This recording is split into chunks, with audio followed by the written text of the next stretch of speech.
শিলাইদহ রবীন্দ্র কুঠিবাড়ি বিশ্বকবি রবীন্দ্রনাথ ঠাকুরের স্মৃতি বিজড়িত একটি ঐতিহাসিক স্থান ও পর্যটন কেন্দ্র।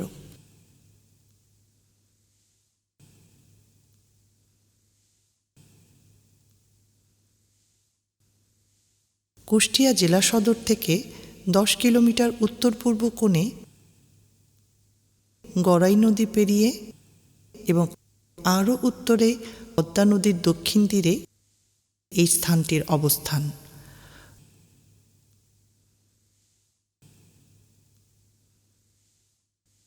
জোড়াসাঁকোর ঠাকুর পরিবারের বিরাহিমপুর জমিদারির সদর কাচারি, কুঠিবাড়ি সহ অন্যান্য স্থানও শিলাইদহে রয়েছে।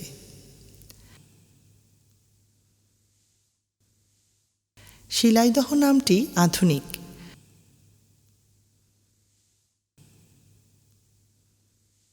আগে এই স্থানটি খোরশেদপুর নামে পরিচিত ছিল।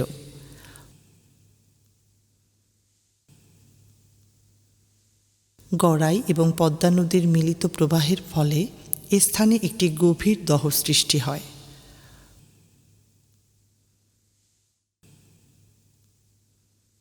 জনশ্রুতি রয়েছে এই দহের উপরেই শেলী নামক অত্যাচারী নীলকর একটি কুঠি নির্মাণ করেন।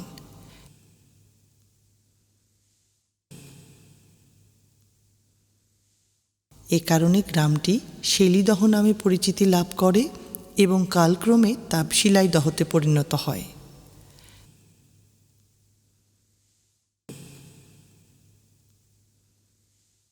সে যুগে শিলাইদহ বা খোরশেদপুর ছিল বিরাহিমপুর পরগনা বা জমিদারির অন্তর্ভুক্ত। বলা হয় যশোরের বিখ্যাত জমিদার রাজা সীতারাম রায় এই জমিদারির মালিক ছিলেন। পরে নাটোরের রাজবংশ এই জমিদারির অধিকার লাভ করেন। রবীন্দ্রনাথের পিতামহ তাঁর শিশুপুত্র দ্বারকানাথের নামে 1800 খ্রিস্টাব্দে নাটোরের মহারানীর কাছ থেকে এই জমিদারি খরিদ করেন। রবীন্দ্রনাথ ঠাকুর জমিদারির দেখাশোনার দায়িত্ব নিয়ে প্রথম শিলাইদহে আসেন 1891 সালের অক্টোবর মাসে। বাল্যকালে ও তরুণ বয়সে রবীন্দ্রনাথ ঠাকুর কয়েকবার শিলাইদহে বেড়াতে আসেন।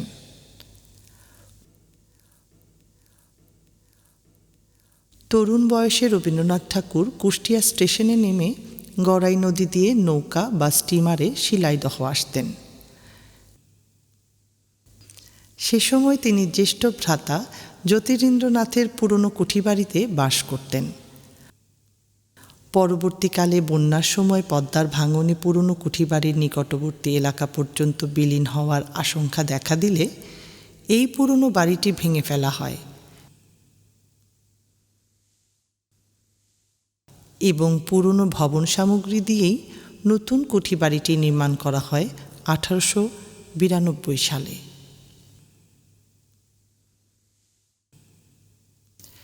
এই বাড়ি তৈরির ভার ছিল কবির জ্যেষ্ঠ ভ্রাতা দ্বিজেন্দ্রনাথ ঠাকুরের তৃতীয় পুত্র নীতীন্দ্রনাথ ঠাকুরের উপর। পরে কবিপুত্র রথীন্দ্রনাথ ঠাকুর বাড়িটি বর্তমান রূপে পরিণত করেন।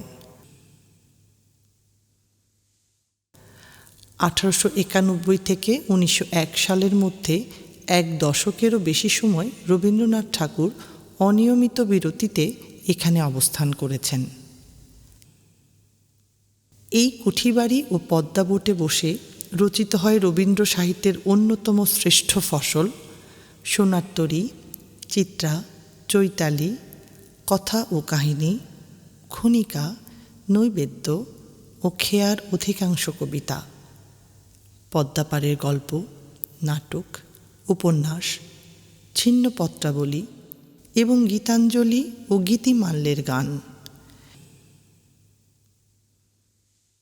এখানে বসেই কবি 1912 সালে গীতাঞ্জলি কাব্যের ইংরেজি অনুবাদ শুরু করেন, যা তাঁকে 1913 সালের নোবেল পুরস্কারের সম্মান এনে দেয়। শিলাইদহ ও পদ্মার প্রতি রবীন্দ্রনাথের ছিল গভীর অনুরাগ। ছিন্ন পত্রাবলীতে এর পরিচয় আছে। কবি একটি চিঠিতে লিখেছেন, আমার যৌবন ও পৌর বয়সের সাহিত্য রসসাধনার তীর্থস্থান ছিল পদ্মা প্রবাহচুম্বিত শিলাইদহ পল্লীতে।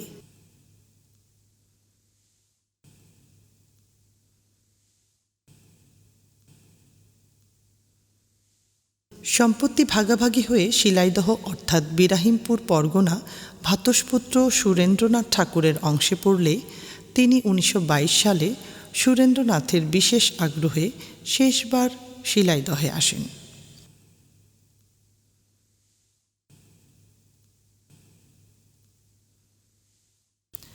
শিলাইদহ কুঠিবাড়ি আম, কাঁঠাল ও অন্যান্য চিরসবুজ বৃক্ষের বাগান, একটি পুষ্পোদ্যান এবং 2টি পুকুর সহ প্রায় 15.93 একর মনোরম এলাকা জুড়ে বিস্তৃত।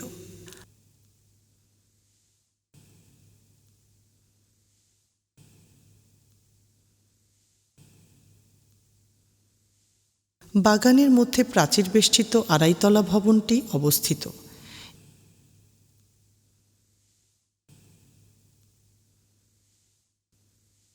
এটি একটি টেরেস আকৃতির ভবন যা ইট, কাঠ, করুগেটেড শীট ও রানীগঞ্জ টালি দিয়ে নির্মিত।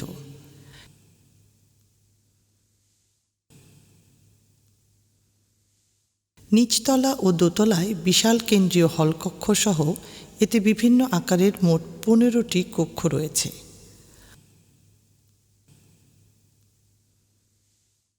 উন্মুক্ত ব্যালকনি ও ত্রিকোণ প্রান্ত বিশিষ্ট ঢালু পিরামিড আকৃতির ছাদ ভবনটিকে আরও বৈচিত্র্য এনে দিয়েছে।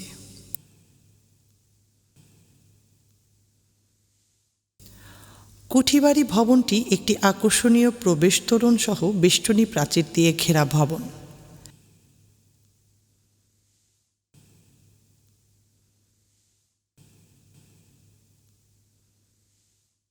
প্রাচীরের পূর্ব দিকে রয়েছে ফলবান বৃক্ষের বৃহৎ বাগান ও পূর্ব পশ্চিমে লম্বা দিঘি।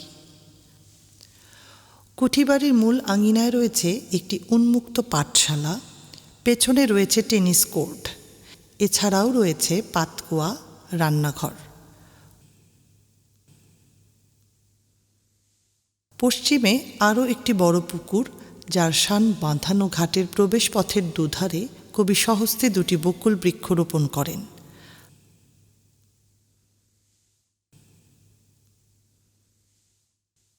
গাছ দুটির মৃদু গন্ধ বিস্তারী ছায়ায় বসে কবি আপন মনে গান করতেন।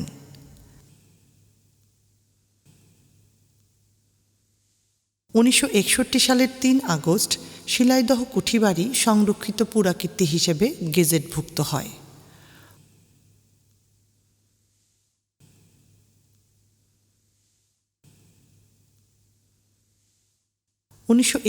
সালের পরে কবিগুরুর বিভিন্ন শিল্পকর্ম সংগ্রহ করে এখানে রবীন্দ্র স্মৃতি জাদুঘর প্রতিষ্ঠা করা হয়। এখানে আরও প্রদর্শিত হচ্ছে কবির নিজ হস্তে লিখিত চিঠি ও আত্মপ্রকৃতির নমুনা।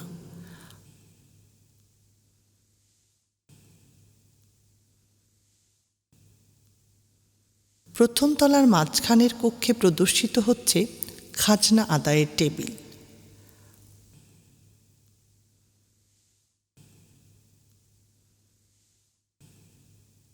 পশ্চিম দিকের প্রথম কক্ষে প্রদর্শিত হচ্ছে রবীন্দ্রনাথ ঠাকুরের বিভিন্ন বয়সের আলোকচিত্র এবং পানি বিশুদ্ধকরণের জন্য ব্যবহৃত ফিল্টার।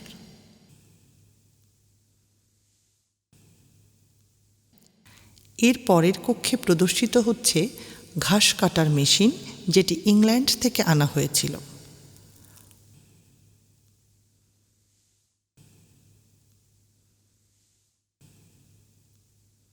অন্য কক্ষগুলোতে প্রদর্শিত হচ্ছে বিভিন্ন ধরনের পালকি ও কাঠের আলমিরা।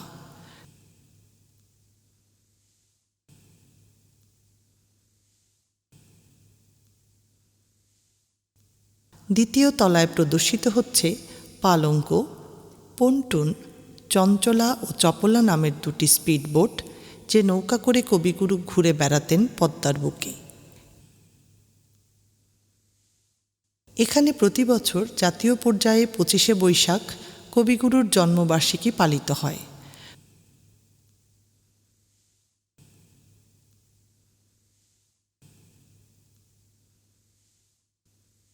22শে শ্রাবণ কবির প্রয়াণ দিবস উপলক্ষেও এখানে অনুষ্ঠান হয়ে থাকে।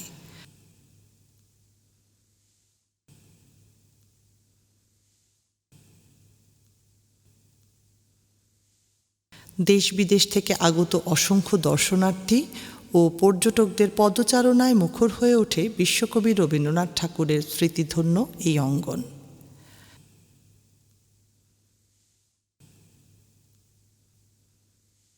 শিলাইদহ কুঠিবাড়ি এখন রবীন্দ্র ভক্তদের তীর্থস্থান স্বরূপ।